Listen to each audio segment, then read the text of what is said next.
Section 4. You will hear a talk on the topic of time perspectives. First, you have some time to look at questions 31 to 40.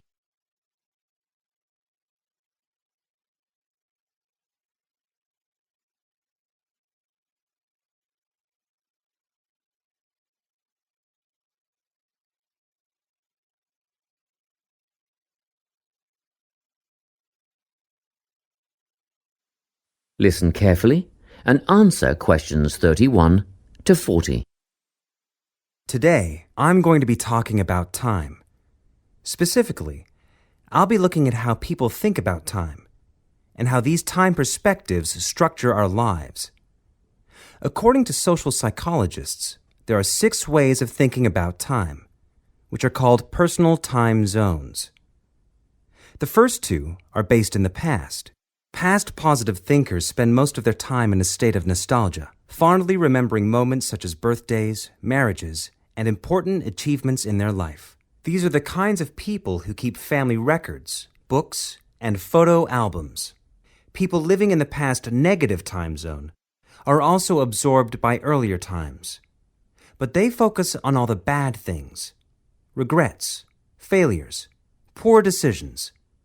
They spend a lot of time thinking about how life could have been. Then, we have people who live in the present. Present hedonists are driven by pleasure and immediate sensation. Their life motto is to have a good time and avoid pain. Present fatalists live in the moment too, but they believe this moment is the product of circumstances entirely beyond their control. It's their fate, whether it's poverty, religion, or society itself. Something stops these people from believing they can play a role in changing their outcomes in life.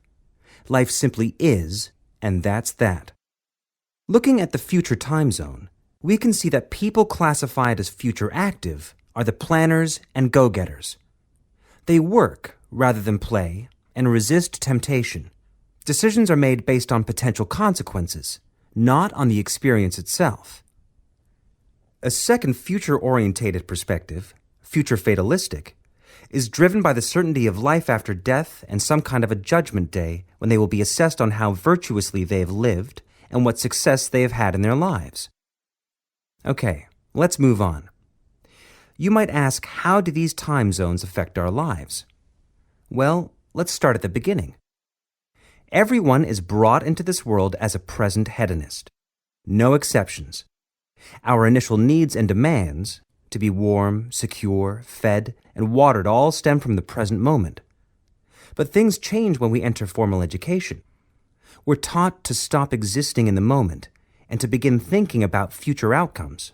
But did you know that every 9 seconds, a child in the USA drops out of school? For boys, the rate is much higher than for girls.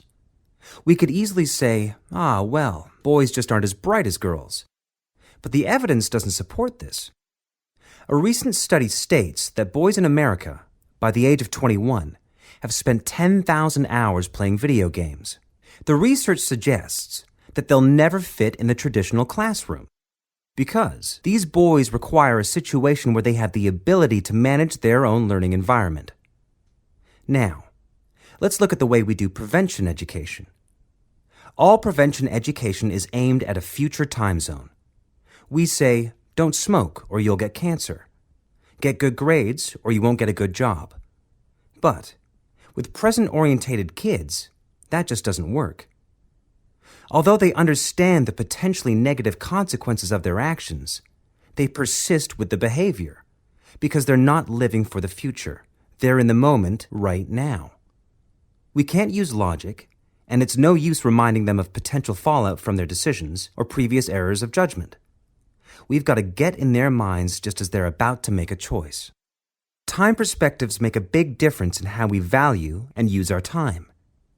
When Americans are asked how busy they are, the vast majority report being busier than ever before. They admit to sacrificing their relationships, personal time, and a good night's sleep for their success. 20 years ago, 60% of Americans had sit-down dinners with their families, and now only 20% do.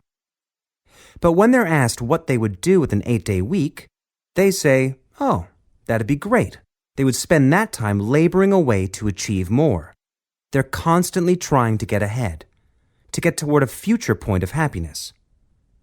So, it's really important to be aware of how other people think about time. We tend to think, oh, that person's really irresponsible, or that guy's power hungry. But often, what we're looking at is not fundamental differences of personality, but really just different ways of thinking about time.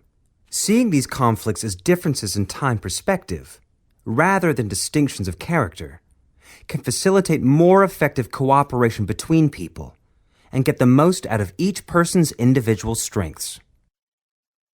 That is the end of section 4.